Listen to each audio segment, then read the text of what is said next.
Assalamualaikum warahmatullahi wabarakatuh. Selamat hari Jumat, selamat pagi. Hari ini aku mau review film lagi.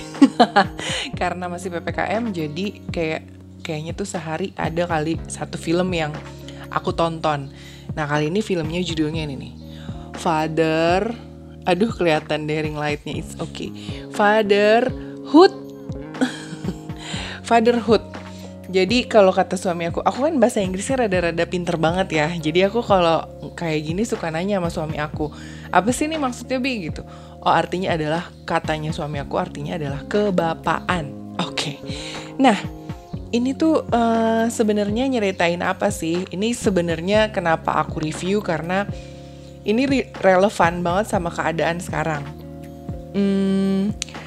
Sorry to say, tapi emang COVID masih ada.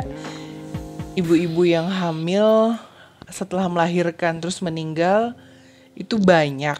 Terus ibu-ibu yang setelah melahirkan masih belum bisa kontak bareng sama bayinya itu pasti ada. Dan film ini ngebahas dari sisi si bapaknya. Jadi ceritanya kenapa judulnya Fatherhood, kebapaan. Ini tuh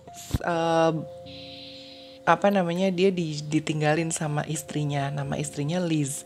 Jadi dia harus sesar. Tapi waktu pas dia harus sesar, ternyata ada masalah saat setelah sesar. Jadi si suaminya ini kehilangan istrinya untuk selama-lamanya. Jadi baru banget selesai sesar, lagi seneng-senengnya, sempat ngeliat bayinya. Saat mau ngeliat bayinya lagi di ruangan bayi, ternyata emboli paru-parunya tuh terkena emboli, jadi kebocoran paru-paru. Akhirnya ya istrinya meninggal mendadak. Pada nggak bisa terima, kaget pasti. Dan yang paling mengkhawatirkan buat para nenek-neneknya adalah, ini anaknya si Liz ini bisa nggak ya diasuh sama bapaknya sendiri. Bapaknya tuh kayak masih kekanak-kanakan, kerjaannya ya senengnya ngumpul kongkow sama temen-temennya, main game gitu kan. Jadi kayak gak dipercaya gitu loh sama orang tua, baik dari perempuan ataupun baik dari laki-laki. Mereka berharap si bapaknya ini ngasih anaknya ini ke neneknya, terserah mau dari ibunya atau dari ayahnya. Nah, tapi si suaminya ini bersikukuh kalau dia bisa loh merawat anaknya sampai anaknya dewasa, sampai anaknya besar. Akhirnya ya mau gak mau si kedua orang tua dari ibunya, dari ayahnya si bayi, akhirnya ya mau gak mau mencoba mengikhlaskan, mencoba mempercayakan cucunya ke si ayahnya ini. Padahal ayahnya notabene tetap harus kerja kan. Sebentar, aku nih lihat ke bawah soalnya sambil ngelihat, aku lupa nama. Biasa kan gue kalau nge-review film ini tuh paling lupa sama namanya. Either ini menurut gue filmnya agak gimana-gimana, makanya suka lupa nama ayahnya. Kalau gue suka sama filmnya banget, pasti gue inget sih. Wait. Ini tuh jadi nama ayahnya itu adalah... Oke, belum ketemu.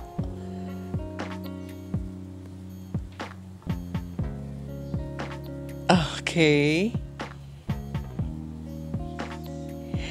Jadi Oke, namanya Mike. Si ibu dari ceweknya namanya Marion. Nah, Marion tuh pengen banget si Mike itu pindah ke Minnesota supaya bisa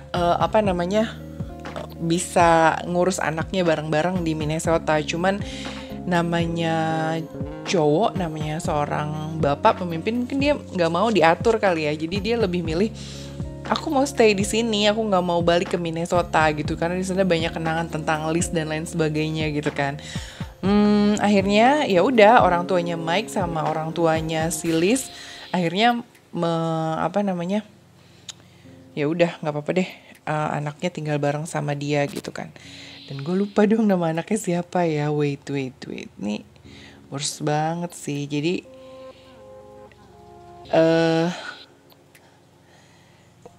Medi, oke, ya aku ingat, oke. Namanya Medi, oke udah. Worst banget ya, jangan ditiru loh kalau nge-review film kayak gini, nama tokoh lupa, aduh banget ya. Jadi si Mike ini berusaha untuk merawat Medi sampai gede, padahal kedua orang tuanya itu nggak yakin si Mike ini bisa ngurus bayi karena dia nggak punya pengalaman, terus juga biasanya kekanak-kanakan, bahkan saat mau operasi aja si Mike ini tuh belum bikin box tidurnya tuh belum dirakit kayak gitu kan. Nah jadi pada saat bayinya itu udah lahir dan Liznya meninggal, shock berat banget si Mike ini, kayak aku nggak mau lagi kenal cewek, hidup aku tuh cuman buat si anak aku ini kayak gitu.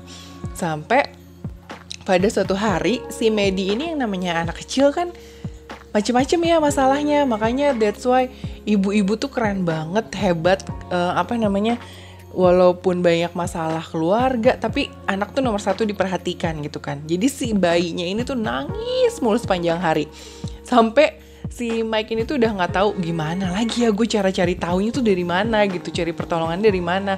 Kalau balik ke orang tua gue malu dong gitu, karena secara udah bilang aku bisa ngurus anak aku sendiri gitu. Akhirnya dia datang ke perkumpulan orang tua yang notabene di situ isinya semuanya mama-mama gitu, perempuan-perempuan semua.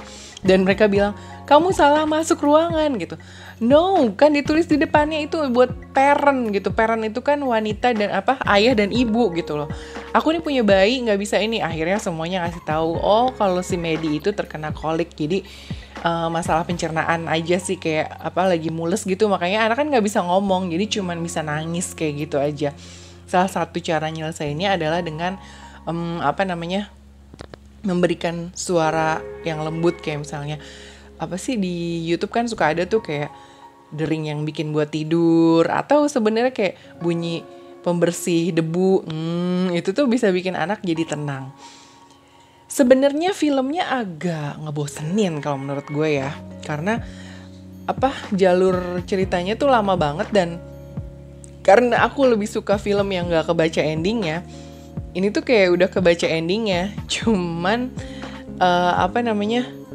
kayaknya buat para dads yang ditinggal sama istrinya, maksudnya ini loh ternyata bisa loh si Mike ini tuh ngurus anaknya sampai dia gede tuh bisa gitu loh.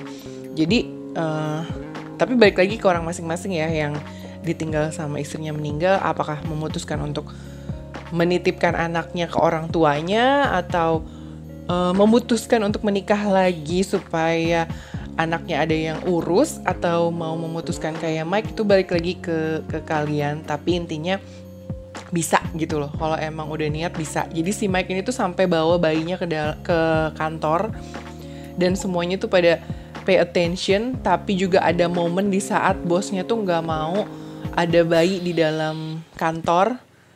Pokoknya tapi rezekinya tuh ada terus gitu loh si Mike ini, sampai akhirnya dia jadi pemimpin perusahaan dan kenal sama satu perempuan lagi namanya Liz juga, tapi sempat broken karena dia pikir gue harus pilih nih cewek baru dalam kehidupan gue atau anak. Karena pada saat yang bersamaan pasti kan fokusnya kebagi tuh, antara dia jadi deket sama si cewek barunya ini, sama perhatian ke anaknya tuh jadi keganggu banget, jadi ke distract. Bahkan saat si Mike mau benar-benar mengenal si Liz, anaknya tuh kecelakaan dan dia nggak ada di tempat itu, jadi dia merasa bersalah banget sampai akhirnya udah kita putus aja gitu. Kayaknya better kalau aku nggak usah punya cewek lagi dalam kehidupan aku, cukup aku dan anakku aja. Itu yang ada dalam pikiran Mike. Salah atau enggaknya itu balik lagi ke pribadi masing-masing ya, karena yang tahu kapasitasnya seorang laki-laki untuk bisa merawat anaknya dari kecil sampai besar, terus memutuskan untuk nggak menikah lagi tuh, itu balik lagi ke masing-masing. Karena emang untuk yang aku tahu sih, kayaknya sih kalau habis ditinggal istri bilangnya mau aku akan setia sampai mati, itu kayaknya susah, gak bakalan. Karena laki-laki itu makhluk yang tidak bisa sendiri. Bener gak Bi? Bener. Manja. Bener gak? Bener. Terus udah gitu dilayani, bener nggak? Bener. Nah kan tuh ada suara yang mengatakan benar. Karena istri selalu benar. Karena itu jadi tipikal kasus kayak si Mike ini emang 1001 sih, tapi balik lagi ke para dad di luar sana ya, kalau emang bisa ya udah rawat aja. Dan kalau bisa sih belajar dari moral yang ada di dalam film ini, berdamailah dengan berdamailah dengan mertua dan ibu kandung sendiri, karena mau nggak mau kalian itu laki-laki gitu yang nggak tahu gimana cara ngurus anak. Jadi kalau emang bisa bagi tugas ya bagi tugas aja. Kalau menurut aku sih gitu. Tapi kalau untuk akhirnya mau nikah lagi ya nikah lagi. Dalam artian nih istrinya udah meninggal karena melahirkan ya. Ini ngomongin yang ini nih, bukan yang lagi viral di TikTok. Apa sih? Ya gitu aja deh. Pokoknya balik lagi ke you are dead, you are man gitu. Kalian yang punya keputusan, kalian yang akan menghadapi kalau istrinya meninggal harus bagaimana. Kadang kan logikanya laki-laki emang lebih duluan daripada perasaan kan. Itu yang mungkin gak bisa didapetin si bayi. Terus juga kan emang namanya kepala keluarga ya berarti kan harus cari nafkah gitu kan. Tapi balik lagi ke kalian ya. Oke. Thank you, segini aja dulu review dari aku tentang fatherhood. Jangan sedih-sedih kalau yang habis ditinggal ditinggal istrinya, meninggal dengan baru melahirkan seorang anak. Pikirkan yang terbaik aja dan berdamailah sama orang tua kalian dan mertua kalian karena mereka jauh lebih berpengalaman dari kalian. Iya dong pastinya. Oke, sampai ketemu di review film selanjutnya. Kalau mau minta tolong di review apa lagi filmnya, boleh komen di bawah. Jangan lupa subscribe dan like, juga share ke teman-teman kalau review film ini ternyata bagus. Dan selamat menonton. Aku nonton ini di Netflix dan film ini baru banget dirilis tahun 2021. Oke, see you when I see you. Bye.